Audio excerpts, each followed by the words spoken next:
బయట ప్రాంతాల నుంచి వచ్చి అసలు నన్ను ఏం చేశారు లాస్ట్ టైం, మా జిల్లాల్లోకి వస్తే మా ప్రాంతాల్లోకి వస్తే మేము అడుగు పెట్టాం, మా నియోజకవర్గాల్లోకి వస్తే చాలా నాకు చెప్పి వాళ్ళు మటుకు నేను ఎంచుకున్న నియోజకవర్గానికి వచ్చి మొత్తం వ్యతిరేకంగా చేశారు. వాళ్ళ ఏరియాలోకి వెళ్ళకూడదట, వాళ్ళ నియోజకవర్గాల్లోకి వెళ్ళకూడదు, కానీ మనం పనిచేస్తున్న నియోజకవర్గాలకు వచ్చి ఏదైనా కలగచ్చు. అంటే వాళ్ళకి అర్థం కాదు ఏంటంటే నేను సన్నగా కనిపిస్తానో మెత్తగా కనిపిస్తానో నాకు తెలియదు, కానీ నా గట్టిదనం వాళ్ళకి తెలియదు. వాళ్ళకి అంటే మీరు మొండి పట్టు పడితే మీరు గొడవ పెట్టుకోవాలనుకుంటే నేను సంసిద్ధంగా ఉన్నాను, ఎప్పుడైనా గొడవ పెట్టుకున్నాను. దానికి నా దగ్గర కొదవ లేదు, ఆ శక్తి కొదవ లేదు. కానీ ఏంటంటే యుద్ధం ఎందుకు భరిస్తాడు, ఎవడైనా తిడతా ఉంటే బలం ఉన్నోడు భరిస్తాడు, బలహీనుడే ఎదురు తిరుగుతాడు. నేను ఎప్పుడన్నా సరే నా వ్యక్తిగతంగా నేను ఎప్పుడు గొడవ పెట్టుకోను. వ్యవస్థ కోసం ఇబ్బందులు అయినప్పుడు నాకేంటి, గత ప్రభుత్వం అద్భుతంగా పనిచేస్తే నాకు ఎందుకు అవసరం ఏముంది, అసలు పాలిటిక్స్ రావాల్సిన అవసరమే లేదు. ఉదాహరణకి నల్గొండ లాంటి ప్రాంతంలో ఫ్లోరోసిస్తో బాధపడుతూ ఉంటే కృష్ణానది నీళ్ళు హైదరాబాద్ దగ్గర వెళ్తున్నాయి, కానీ ఆ దారి ఎంబడి వస్తున్న నల్గొండలో నీళ్ళు చాలా సంవత్సరాలు లేవు, ఈ మధ్యన వచ్చినాయి. అక్కడ మనుషులు ఈ మన ఫ్లోరోసిస్ తోటి చిన్న బిడ్డలు వంగిపోయి మంచానికి ఉంటే అది బాధ కలుగుతారు, ప్రభుత్వాలు ఏం చేయట్లేదు. అలాంటి అనేకమైన సంఘటనలు కోకొల్లలుగా జరిగితే అది నాకు బాధ్యతని పెంచి రాజకీయాల్లో మనం ఏదైనా చేద్దాం, ప్రయత్నం చేద్దాం. ఓడిపోవచ్చు గెలవచ్చు కానీ ప్రయత్నమే చేయకపోతే తప్పు కదా. అలాంటి సందర్భంలో నేను వచ్చాను పాలిటిక్స్కి.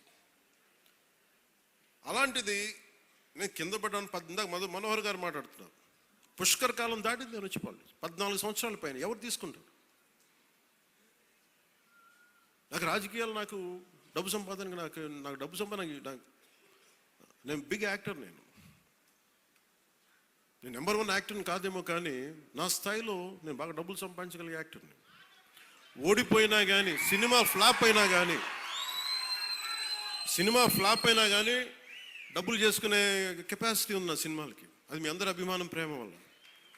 మరి అలాంటి నేను ఎందుకు రావాలి రాజకీయాల్లో కంటే అది నా ఆవేదన, నా బాధ్యత. పాలిటిక్స్ నా బాధ్యత. అంటే ఎంతసేపు ధాన్యం పండించి దోచేసుకోవడం తప్ప తిరిగి ఇద్దామని గుణం లేకపోతే ఏమవుతుంది? అందుకని నేను ఏం నమ్ముతానంటే ఎంతో కొంత తిరిగి ఇవ్వాలి సమాజానికి. ఆ ప్రిన్సిపల్ నన్ను తీసుకొచ్చింది. అలాంటి నేను కోరుకుంటుంది మన సంక్రాంతి ఒక కొత్త సంక్రాంతి అవ్వాలి మన పీఠికప్పుడు. ఇది మీరందరూ నా కుటుంబ సభ్యులు, మీకు ఆనందం ఇవ్వడమే నా పని. ఆనందం ఇవ్వడం అంటే మళ్ళీ ఇంటికి వచ్చి డ్యాన్స్ చేయమనేరా? అంటే మీరు బలం అవ్వడానికి నేను చేదోడు వాదోడు అవుతాను. అలాగే మా ఇంటికి వచ్చే పేరెంటాలకు వచ్చే ఎన్ని పేరెంటాలు వస్తే పనే వాళ్ళు చేస్తారు, పనులు కూడా చేయాలి కదా. అలాగే సంక్రాంతికి నాకేమనిపించిందంటే పీఠికాపురం పర్మనెంట్గా ఒక సంక్రాంతి ఉత్సవాలకి పండగ కావాలి. అంటే ఇది సంక్రాంతి, ఓణం ఎట్లా ఉంటుందంటే మాది కూడా మన హార్వెస్ట్ ఫెస్టివల్ మన కేరళలో. అది భూమిని నమ్మే ప్రతి ఒక్కరి పండగ అది. మరి కేరళలో చాలా ఒక అనూహ్యంగా ఏంటంటే అన్ని మతాలు జరుపుకుంటారు. సో నా మనసులో కూడా మన సంక్రాంతి అన్ని మతాలు జరుపుకోవాలి.